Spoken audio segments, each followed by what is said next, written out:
আসসালামু আলাইকুম everyone, welcome back to my channel. কেমন আছেন সবাই? আশা করি ভালো আছেন। আজকের ভিডিওতে আমরা কথা বলবো এইচপি প্রোবুক সিরিজের দুইটা ল্যাপটপ নিয়ে। এই দুইটা ল্যাপটপের মডেল হচ্ছে এইচপি প্রোবুক 445G8 এবং এইচপি প্রোবুক 445G9। ইদানিং এই ল্যাপটপ দুইটা বেশ পপুলার হচ্ছে এবং আপনাদের অনেক কমেন্ট এবং মেসেজ পেয়েছি এই দুইটা ল্যাপটপ সম্পর্কে। আর এই দুইটা ল্যাপটপের একসাথে ভিডিও করার পেছনের কারণ হচ্ছে এই দুইটা ল্যাপটপের মধ্যে ইন্টারনালি এবং আউটলুকের দিক থেকে অনেক সিমিলারিটি আছে। দুইটা ল্যাপটপে 5000 সিরিজের AMDর প্রসেসর পাচ্ছেন। এই দুইটা ল্যাপটপের অনেকগুলো ভেরিয়েন্ট হয়ে থাকে। তো চলুন প্রথমে আউটলুকের কথাই বলি। এই ল্যাপটপ দুইটার থিকনেস হচ্ছে 19.9 মিলিমিটার এবং এর ওয়েট হচ্ছে 1.4 কিলোগ্রামের আশেপাশে। ল্যাপটপ দুইটা একদম সিমিলার, সিলভার কালারের ল্যাপটপ। আউটলুকের দিক থেকে কোনো ডিফারেন্স দুইটার মধ্যে নাই। আপনি যদি ইন্টারনালি এই ল্যাপটপগুলো ইউজ না করেন সেক্ষেত্রে বুঝতে পারবেন না কোন ল্যাপটপটার মডেল কি। আর এই দুইটা ল্যাপটপের সাথে আরেকটা ল্যাপটপের মিল আছে, সেটা হচ্ছে প্রোবুকের 445G10, যেটা নিয়ে আমরা আগে ভিডিওতে কথা বলেছিলাম। তো চলুন এই ল্যাপটপ দুইটার কনফিগারেশন সম্পর্কে জেনে নেই। এই দুইটা ল্যাপটপে প্রসেসর হিসাবে 5000 সিরিজের AMDর প্রসেসর পাচ্ছেন। G8 এর প্রসেসরের মডেল হচ্ছে 5600U এবং G9 এর প্রসেসরের মডেল হচ্ছে 5625U। দুইটা প্রসেসরের মধ্যে অনেক সিমিলারিটি আছে। দুইটাই 6 কোর 12 থ্রেডের প্রসেসর। দুইটা প্রসেসরের ক্যাশ মেমোরিও সেম। L1 ক্যাশ হচ্ছে 384KB, L2 ক্যাশ হচ্ছে 3MB এবং L3 ক্যাশ হচ্ছে 16MB। আরেকটা সিমিলারিটি হচ্ছে দুইটার বেস ক্লক। G8 এর যে প্রসেসর আছে 5600U প্রসেসরটা, এর বেস ক্লক হচ্ছে 2.30 GHz আর বুস্ট ক্লক হচ্ছে 4.20 GHz। অন্যদিকে G9 এর যে প্রসেসর আছে এটার বেস ক্লক 2.30 GHz হলেও বুস্ট ক্লকটা 4.30 GHz, মানে 100 MHz এর মতো বেশি। এছাড়াও আরও কিছু ডিফারেন্স লক্ষ্য করেছি, যেমন 5600U এই প্রসেসরটা ম্যাক্সিমাম 32GB পর্যন্ত র্যাম সাপোর্ট করে এবং 5625U যে প্রসেসরটা আছে G9 এর প্রসেসর, এটা ম্যাক্সিমাম 64GB পর্যন্ত র্যাম সাপোর্ট করে। PCIe ভার্সনের কথা বলতে গেলে G8 এর processor maximum PCIe Gen 3 support করে এবং G9 এর প্রসেসর PCIe Gen 4 সাপোর্ট করে। ম্যাক্সিমাম অপারেটিং টেম্পারেচারের মধ্যেও কিছু ডিফারেন্স আছে। 5600U এর ম্যাক্স অপারেটিং টেম্পারেচার হচ্ছে 105 ডিগ্রি সেলসিয়াস এবং 5625U এর ম্যাক্সিমাম অপারেটিং টেম্পারেচার হচ্ছে 95 ডিগ্রি সেলসিয়াস, মানে এর বেশি টেম্পারেচার উঠলে সেক্ষেত্রে পারফরমেন্স ড্রপ দেখতে পাবেন। আরেকটা ডিফারেন্স হচ্ছে G8 এর প্রসেসর থেকে G9 এর প্রসেসর 1 বছর পর রিলিজ হয়েছে, তবে পারফরমেন্সের দিক থেকে কিন্তু খুব বেশি ডিফারেন্স আমরা লক্ষ্য করিনি। এরপর আসেন এই ল্যাপটপ দুইটার র্যাম বা মেমোরি সম্পর্কে একটু ধারণা দিই। এই ল্যাপটপ দুইটাতে দুইটা র্যাম স্লট আছে।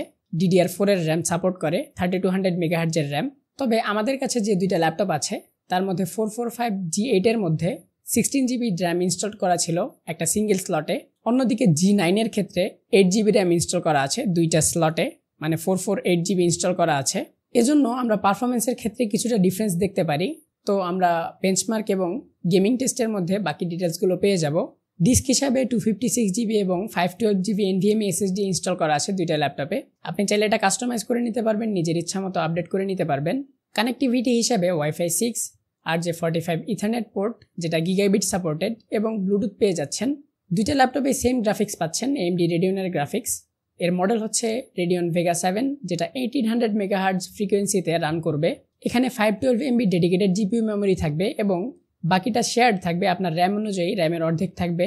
এই ল্যাপটপ দুইটার পারফরমেন্স সম্পর্কে ধারণা পাওয়ার জন্য আমরা বেঞ্চমার্ক করেছিলাম। প্রথমে Cinebench R23-তে বেঞ্চমার্ক করি। 445G8 এর ক্ষেত্রে আমরা মাল্টিকোর স্কোর পেয়েছি 1749 এবং সিঙ্গেল কোর স্কোর পেয়েছি 1363। অন্যদিকে 445G9 এর ক্ষেত্রে আমরা মাল্টিকোর স্কোর পেয়েছি 7166 এবং সিঙ্গেল কোর স্কোর পেয়েছি 1359।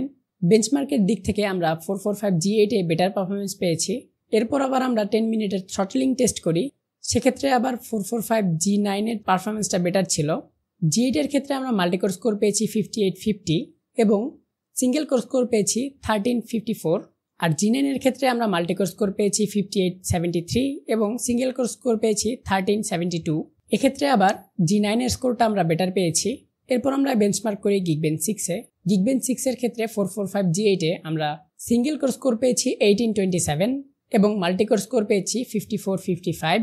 অন্যদিকে 445G9 এর ক্ষেত্রে সিঙ্গেল কোর স্কোর পেয়েছি 1889, মাল্টিকোর স্কোর পেয়েছি 6396। Geekbench 6-এর GPU টেস্টের ক্ষেত্রে 445G8 এর স্কোর পেয়েছি 12119 এবং G9 এর স্কোর পেয়েছি 13206। এই ল্যাপটপ দুইটার পারফরমেন্স টেস্ট করার জন্য আমরা গেমিং ট্রাই করেছিলাম। দুইটা ল্যাপটপের GPU স্কোর অলমোস্ট সিমিলার পেয়েছি, কাছাকাছি ছিল এবং পারফরমেন্সের ক্ষেত্রে দুইটা ল্যাপটপে সেম পারফরমেন্স পেয়েছি বলা যায়। প্রথমে আমরা ট্রাই করেছিলাম GTA 5। দুইটা ল্যাপটপের ক্ষেত্রে আমরা GTA 5-এ 30+ FPS পেয়েছি, কন্টিনিউয়াসলি 30+ FPS ছিল, কখনো এর নিচে নামতে দেখিনি। তো মোটামুটি বলা যায় ভালো রকম গেমিং এক্সপিরিয়েন্স পেয়েছি। এছাড়াও ল্যাপটপ দুইটাতে আমরা ভ্যালোরেন্ট ট্রাই করেছিলাম। ভ্যালোরেন্টের ক্ষেত্রে একদম লো সেটিংসে এভারেজ 150+ FPS ছিল। দুইটা ল্যাপটপের ক্ষেত্রে পারফরমেন্স আমরা সিমিলার পেয়েছি। এরপর আমরা CS2 ট্রাই করেছিলাম, যেটাতে এভারেজ 30 FPS প্লাস ছিল একদম লো সেটিংসের ক্ষেত্রে। মোটামুটি প্লেবল এক্সপিরিয়েন্স পেয়েছি। যদিও এই ল্যাপটপগুলো গেমিং ফোকাসড ল্যাপটপ না, তারপরেও চাইলে মাঝে মাঝে টুকটাক গেম খেলতে পারবেন। এখন আসেন এই ল্যাপটপের ডিসপ্লে সম্পর্কে একটু ধারণা দিই। এই দুইটা ল্যাপটপে সেম ডিসপ্লে পাচ্ছেন, 14 inch full HD IPS anti glare display. ডিসপ্লের কোয়ালিটি মোটামুটি ডিসেন্ট বলা যায়। ল্যাপটপ দুইটাতেই সেম টাইপের কিবোর্ড পেয়ে যাচ্ছেন, ব্যাকলিট কিবোর্ড। টাইপিং এক্সপিরিয়েন্স মোটামুটি ভালো, ফিডব্যাকও ভালো পেয়েছি আমরা। এর কি ট্রাভেল ডিস্টেন্স হচ্ছে 1.5 মিলিমিটার। এছাড়াও ল্যাপটপ দুইটাতে গ্লাস সারফেসের ট্র্যাকপ্যাড পেয়ে যাচ্ছেন। এই ট্র্যাকপ্যাডের নিচের দিকে হিডেন বাটন দেওয়া আছে এবং উইন্ডোজের জেস্টার সাপোর্ট করে। এই ল্যাপটপ দুইটাতেই স্টিরিও স্পিকার পেয়ে যাচ্ছেন, আর স্পিকারের কোয়ালিটি হচ্ছে এভারেজ। ক্যামেরা হিসেবে দুইটা ল্যাপটপেই 720 পিক্সেলের HD ক্যামেরা পেয়ে যাচ্ছেন, আর ডুয়েলারে মাইক্রোফোন আছে, মোটামুটি নয়েজ ক্যান্সেল করে। কোয়ালিটি এভারেজ বলা যায়। সিকিউরিটি অপশন হিসেবে দুইটা ল্যাপটপে অপশনাল ফিঙ্গারপ্রিন্ট এবং ফেস আনলক ফিচার থাকে, তবে এটা আপনার দেখে নিতে হবে ফিচারগুলো আছে কিনা। পোর্টস অপশন হিসেবেও দুইটা ল্যাপটপে সিমিলার পোর্টস অপশন পাচ্ছেন। ডান দিকে আছে প্রথমে ব্যারেল চার্জিং পোর্ট, তারপর USB Type-C পোর্ট, দুইটা USB Type-A পোর্ট, একটা HDMI পোর্ট এবং একটা 3.5 millimetre headphone microphone combo jack. বাম দিকে পেয়ে যাচ্ছেন প্রথমে Kensington lock port, RJ45 ethernet port এবং একটা USB Type-A পোর্ট। ব্যাটারি হিসাবে 445 G8-এ 45 ওয়াট আওয়ারের একটি ব্যাটারি পাচ্ছেন, আর 445 G9-এর ক্ষেত্রে এটা 51 ওয়াট আওয়ারের ব্যাটারি পাচ্ছেন। ব্যাটারি ব্যাকআপ দুইটা ল্যাপটপে প্রায় সিমিলার পেয়েছি। আমাদের টেস্টিংয়ে মোটামুটি 5 ঘন্টা প্লাস এর ব্যাকআপ পেয়েছি। তবে ব্যাটারি ব্যাকআপ টোটালি নির্ভর করে আপনি কোন ধরনের কাজ করবেন তার উপরে। আর চার্জার হিসেবে দুইটা ল্যাপটপে 65 ওয়াট অথবা 45 ওয়াটের চার্জার দিয়ে চার্জ করতে পারবেন। Type-C এবং ব্যারেল চার্জিং পোর্ট দুইটা দিয়ে এই ল্যাপটপটাকে চার্জ করতে পারবেন। এখন আসেন এই ল্যাপটপ দুইটার হিটিং ইস্যু নিয়ে একটু কথা বলি। আমরা দুইটা ল্যাপটপেরই হিটিং লক্ষ্য করেছিলাম বেঞ্চমার্ক এবং গেমিংয়ের সময়। হিটিংয়ের ক্ষেত্রে আমরা 445 G8-এ ম্যাক্সিমাম 101 ডিগ্রি সেলসিয়াস টেম্পারেচার দেখেছি, আর অন্যদিকে 445 G9-এর ক্ষেত্রে আমরা ম্যাক্সিমাম টেম্পারেচার দেখেছি 97 ডিগ্রি সেলসিয়াসের কাছাকাছি। তবে নর্মাল কাজ বা লোডের ক্ষেত্রে দুইটা ল্যাপটপে টেম্পারেচার মোটামুটি 60 ডিগ্রির আশেপাশে ছিল, যেটা একটা ভালো দিক। এখন আসেন এই ল্যাপটপ দুইটার প্রাইসিং সম্পর্কে একটু ধারণা দেই।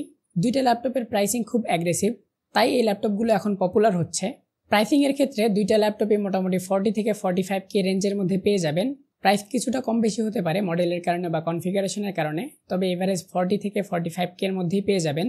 এই প্রাইসের মধ্যে আরেকটা কমন ল্যাপটপ হচ্ছে এলিটবুক সিরিজের 845G7। 845G7 এর Ryzen 7 যে ভেরিয়েন্টটা আছে সেই ল্যাপটপটাও এই প্রাইস রেঞ্জেই পাওয়া যায়।